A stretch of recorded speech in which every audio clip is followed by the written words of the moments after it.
Assalamualaikum warahmatullahi wabarakatuh. Nama saya Adinda Puja Lestari Putri Ahmad dan rekan saya Wiwidu Pratiwi. Kami dari program studi Ilmu Hubungan Internasional Fakultas Ilmu Sosial dan Ilmu Politik Universitas Bosowa Makassar. Pada kesempatan kali ini kami akan memaparkan materi tentang rezim perdagangan global mulai dari GATT hingga WTO. Pada akhir Perang Dunia II, dunia perekonomian internasional berubah menjadi suatu entitas yang makin luas dan kompleks. Hal ini disebabkan oleh semakin terintegrasinya perekonomian dunia dan liberalisme perdagangan yang mulai diterapkan oleh beberapa negara maju untuk saling menjalin kerjasama perdagangan antara satu dan lainnya. Kompleksitas dan makin dinamisnya perdagangan dan moneter internasional membentuk suatu gagasan pendirian suatu organisasi perekonomian yang mendaulati terbentuknya International Monetary Fund atau IMF. IMF kemudian membentuk suatu badan khusus yakni atau GATT yang berfokus menyelesaikan dan mengatur persoalan perdagangan.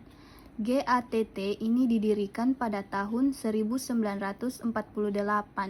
Pembentukan GATT ini dilatar belakangi oleh tidak adanya aturan mengenai perdagangan internasional, sehingga menyebabkan terjadinya pelanggaran serta diskriminasi dalam perdagangan internasional tersebut. GATT kemudian dimasukkan hanya sebagai perjanjian sementara. Kebutuhan akan adanya organisasi internasional untuk mewadahi GATT pun dianggap penting. Arthur dan Kell, sekjen GATT kala itu pun segera mempercepat usaha pembentukan organisasi internasional yang kemudian dinamai WTO atau World Trade Organization. Badan pelaksanaan GATT adalah Komite ITO atau GATT yang dipimpin oleh seorang direktur jenderal. Dalam perundingan perdagangan multilateral putaran Uruguay atau Uruguay Round, Punta del Este, 20 September 2006, pemikiran tentang pembentukan suatu organisasi perdagangan multilateral dimaksud secara implisit termuat di dalam deklarasi Punta del Este.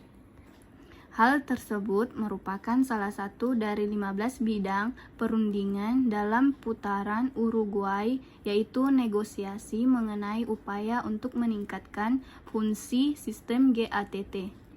Tujuan yang hendak dicapai dalam negosiasi fungsi sistem GATT ini adalah meningkatkan fungsi pengawasan GATT agar dapat memantau kebijakan dan perdagangan yang dilakukan oleh CPS dan implikasi terhadap sistem perdagangan internasional, memperbaiki seluruh aktivitas dan mengambil keputusan GATT sebagai suatu lembaga termasuk keterlibatan para menteri yang berwenang menangani masalah perdagangan, meningkatkan kontribusi GATT untuk mencapai greater coherence dalam pembuatan kebijakan ekonomi global melalui peningkatan hubungan dalam organisasi internasional lainnya yang berwenang dalam masalah moneter dan keuangan.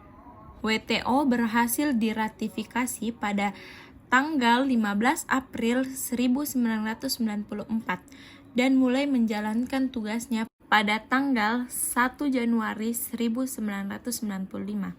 Selanjutnya, WTO menjelma sebagai organisasi internasional yang paling kompleks dalam menangani perdagangan dunia.